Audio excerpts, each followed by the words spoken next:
ये सुंदर सा व्यू पॉइंट है पिपीली में, जो पूरी जाने के रास्ते में राइट साइड में आता है। और यहाँ से राइट साइड में जो रास्ता है वहाँ जाएंगे तो जो पिपीली चांदवा जो अप्लिकवार का फेमस गांव है वो आएगा। वहाँ पर बहुत सारे मॉडर्न काम तो मिल रहा है और बहुत सारे ट्रेडिशनल काम अभी भी मिल रहा है। मेरा कहना है कि मॉडर्न काम होता रहे उसके रास्ते में, पर जो ट्रेडिशनल काम अभी भी है, जो हैंड वोवन काम है, हैंडमेड काम है, उसको हमें प्रोत्साहित करना चाहे ताकि वो कला जो भी वो भी रहे और जो आर्टिसन उसके ऊपर निर्भर करते हैं वो काम कंटिन्यू कर रखने के लिए वो मोटिवेट हो सके। तो चलिए आज पिपीली का अप्लिकवार भी देखते हैं, लोगों से मिलते भी हैं और गांव में जो बहुत सारे वुमेन आर्टिसन हैं उनसे भी मिलते हैं। और सुबह पिपीली पहुंच गई हूँ, जो मुझे वेलकम करने वाले हैं उनका वेट यहाँ पे यहाँ से हमें थोड़ी दूर गांव में जाना है जहाँ पर वुमेन जो है आर्टिसन वो काम करते हैं। मैं हमेशा की तरह जल्दी पहुंच गई थी और मेरा जो गाइड थे उमेश जी, उनका पहुंचने तक मैं इधर उधर का विजुअल ले रही थी। और जब वो पहुंच गए ना तब हम जाकर देखे कुछ दुकान खुल रहा था, कोई फूल सजा रहे थे, कोई सामान रख रहे थे, कोई चीज़ें को अरेंज कर रहे थे और कुछ मेकिंग में बिजी थे। फिर हम गए एक यूनिक चीज़ देखने के लिए जो है 100 साल पुराना एक अप्लिकवार काम है ना, ये करीब 100 साल से ज्यादा पुराना है। ओरिजिनल तो डेट हम निकाल ही रहे हैं। हम जिनसे मिल रहे हैं सुजीत महापात्र, उनके जो पापा है क्षेत्र मोहन महापात्र, उनकी जो पापा है वो है नीलमणि महापात्र और उनकी जो पापा है बिहारी महापात्र, उन्होंने ये काम बनाया था। कितना खूबसूरत फूल है देखिए। और ये जो दिख रहा है बहुत इंट्रिकेट काम है। और यहाँ पे जो ऐसे झालर जैसे लगा है ना, यहाँ पे हर झालर में ना अलग अलग मोटिव है, अलग स्टाइल का फूल है। यहाँ पे नीचे जो देखिए ये एक मछली है, क्यूट सा मछली है, ये एक फूल है जैसे। यहाँ पर देखिए शायद जगन्नाथ है। और ये जो कपड़ा है ना वो ब्लैक, रेड और कहीं कहीं पे दिख रहा है येलो का भी यूज हुआ था। ये जो स्टिचिंग सिर्फ है उसके पीछे वाला जो येलो का काम है वो निकल गया है। और कौन सा है ये वाला, थोड़ा सा कलर दिख रहा है, शायद ग्रीन का हुआ होगा क्योंकि अभी थोड़ा सा ब्लूइश दिख रहा है। बहुत ही सुंदर है। मुझे लग रहा है कि मेरा जो पिपीली आने का जो थॉट था वो यहाँ पर ही सक्सेसफुल हो गया। ये है सुजीत जी जिनके घर में ये आर्टिक चीज़ हमें देखने को मिला और ये है उनकी वर्कशॉप। यहाँ पे मैं बता दूं कि ये जो पिपीली का अप्लिक वर्क है ना, इसको जीआई टैग भी मिला है। समय हो गया था तो हम जल्दी जल्दी में मार्केट होकर चले गए गांव। और मैं गांव जाऊं और वहाँ पे कुछ पुराने यादों को देखूं और आपके साथ शेयर ना करूं ऐसे तो हो नहीं सकता।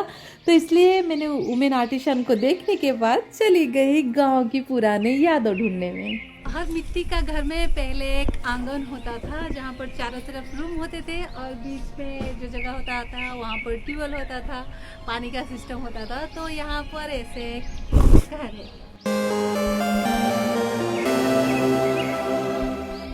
कैसा लगा आपको ये घर? चलिए और भी घर दिखाती हूँ। बहुत सारे 3-4 घर मुझे वहाँ पर देखने को मिला। ये मुझे दिखाने ले रहे थे।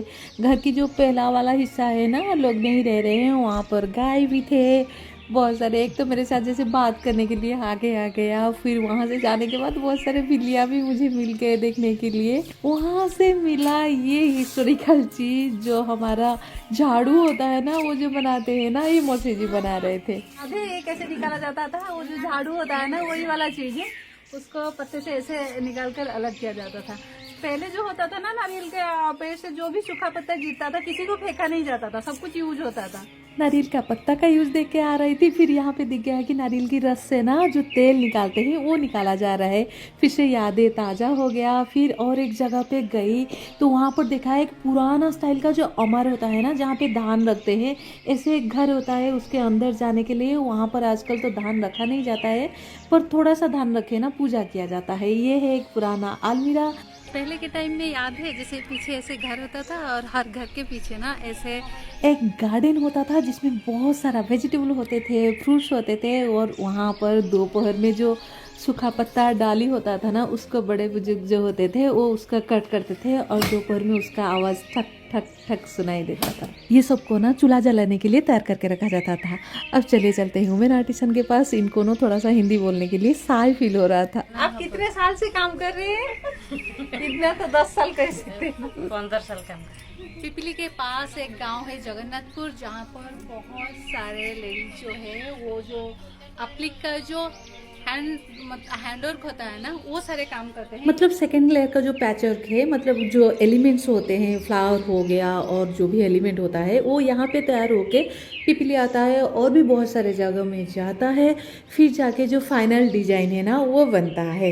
इनको स्टिचिंग का काम आता है, डिजाइन और ये सब नहीं। ये नए ट्रेनी है जो उमेश जी की मदद से स्टिचिंग का काम सीख कर ये जो पुराने ट्रेडिशन है उसको बचाने की कोशिश कर रहे हैं।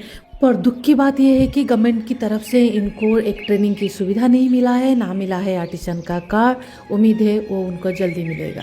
बहुत बड़े बड़े एप्लिक का काम दिखता है ना, उसमें ऐसे छोटे छोटे काम हाथ में होने के बाद जाकर लगता है। जैसे कि ये देख रहे हैं जगन्नाथ, ये सनफ्लावर जैसे दिख रहे हैं, मिरर वाला ये भी है। ये खूबसूरत दिख रहा है, पर पहले का जो डिजाइन था ना उसमें मिरर का यूज नहीं होता है।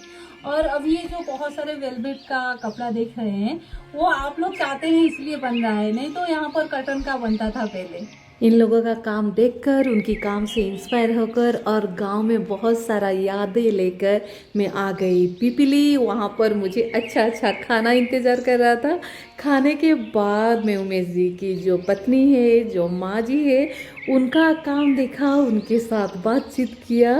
वो बहुत ही, देखिए पूरा लेयर लेयर जैसे काम होता था ना, वो वाला प्रोसेस यहाँ पे हम देख लेंगे।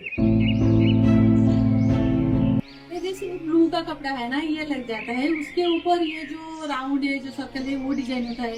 उसके ऊपर ये जो दिख रहा है ना वो ड्राइंग बन जाता है। उसके ऊपर और एक कपड़ों का लेयर होता है, वो ऐसे पेस्ट होता है। उसके ऊपर जाके अभी ये जो उइविंग जैसे कर रहे हैं ना, ये वाला उइविंग जैसे हो रहा है ना, वो होता है।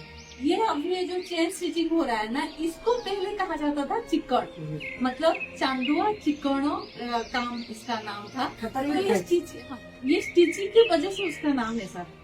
आपका तो ये ससुराल है, आपने कब से काम सीखा? मैंने 4-5 साल हो गया काम सीखने। काम मतलब शादी के बाद, यहाँ आने के बाद? पहले काम से पता ही नहीं था। मत 65 वर्ष मु 10 वर्ष दिन ये काम कर सूर्यकिरण मो बो केवल शिखी दर्पण बसा जो काच कौच एटा सीना फ्रेम लगी देखो छोट छोट काच काटिक हाथ में एमती बुना हम ये मूल भांगिले गुंड हम कि फिटे पारे स्टार फुल जगन्नाथ मुंड पड़ो ये हूँ फुल 12 इंचिया फुल एमती मल्ली फुल एटू हाथ बुणार कम केतुड़े लैंपसेड छोट चुनरी मल्ली फुल सूर्यमुखी फुल बड़ चौका 5 फुटिया 4 फुटिया 3 फुटिया 10 फुटिया 12 फुटिया 15 फुटिया 20 फुटिया 30 फुटिया 50 फुटिया सब प्रकार काम हमारा हुए। माँ जी के पास ना कहानी और एक्सपीरियंस का खजाना है। तो देर रात तक हमारा बात हुआ और सुबह सुबह हम एक क्यूटी के साथ खेलने में लग गए।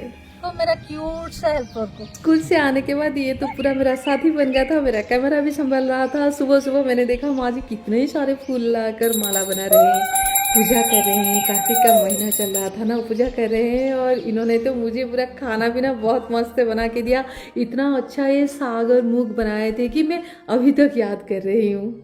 अब चलिए मिलते हैं सबसे स्किल्ड आर्टिसन से जिनका एक्सपीरियंस भी बहुत ज़्यादा है और इनके लिए एप्लिक वर्क साइंस से कम नहीं है। चांदुआ जो तैयारी होଉଛି ଏମିତି ସେମିତି ତାର ଜ୍ୟାମିତିକ ପ୍ରଣାଳୀରେ ହେଉଛି। ସେତେବେଳେ ପିଲାଦିନେ ଏତେ ଲୋକ ଆସୁଛନ୍ତି, ଫରେନ୍ ଲୋକମାନେ ଆସିବା ପାଇଁକା ବାଟ ସୁବିଧା ନ କାଁ ଭାଁ ଗୋଟେ ଗୋଟେ କିଏ କେମିତି ଆସିକି ପହଞ୍ଚୁଥିଲେ। ତ ଏମାନଙ୍କ ପାଖରେ ବିକ୍ରି କରିବାର ନଥିଲା। ଆଗ ପ୍ରଥମରୁ ଯଦି ଦେଖିବେ ଯିଏ ପିପିଲି ବାଲା ଚାନ୍ଦୁଆ ତିଆରି କରିକି ଯାଇକି କୋଉଠି ଜମିଦାର ଘରେ ନେଇକିରି ଦେବେ ଗାଁରେ ବୁଲି ବୁଲି 15 ଦିନରେ ଘରକୁ ଆସନ୍ତି।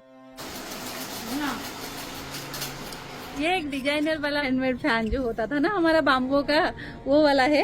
ये एक अलग से टेक्निक में बना है, जैसे कि यहाँ पे ना इसको ऊपर नीचे करूंगी तो जाएगा नहीं। एप्लिक में यूजुअल जो डिजाइन है उसके अलावा फिगर भी बन सकता है, फूल भी बन सकता है और बहुत सारे डिजाइन भी हो सकता है। आपको पता है एप्लिक एक फ्रेंच वर्ड है, पर बचपन से मैंने 2-3 ही फ्रेंच वर्ड जाना है, जैसे कि बोन फेथ, बोनानी एंड बोनजूर।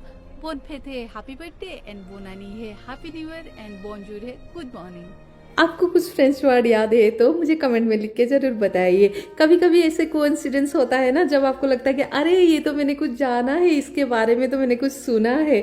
चलिए, ये जो दुकान अभी देख रही हूँ ना, ये सबसे बड़ा दुकान है पिपीली में, और ये है जवाहर जी का। और देख रहे हैं ना कितना सारा क्राफ्ट आइटम है, मतलब सारे उड़ीसा में जितने सारा क्राफ्ट्स है ना, वो सब आपको यहाँ पर मिल जाएगा। बहुत वैरायटी है यहाँ पर। है जवाहर जी, जिन्होंने 1972 से करीब यहाँ पर उनकी दुकान है। आप इस लाइन में कब से आए हैं? हमको जब 14-15 साल था, इस लाइन में हम काम करे।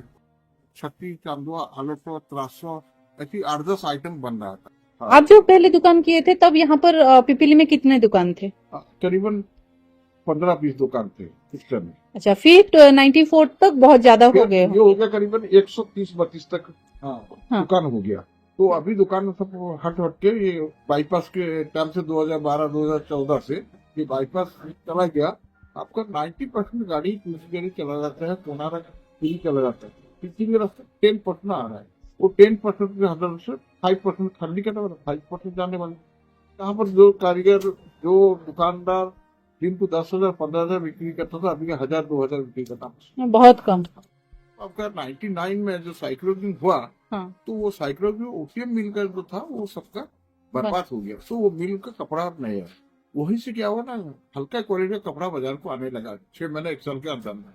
अब जब हम लोग वो कपड़ा लिए तो वो आस्ते आस्ते तो वो क्वालिटी खराब होते गए।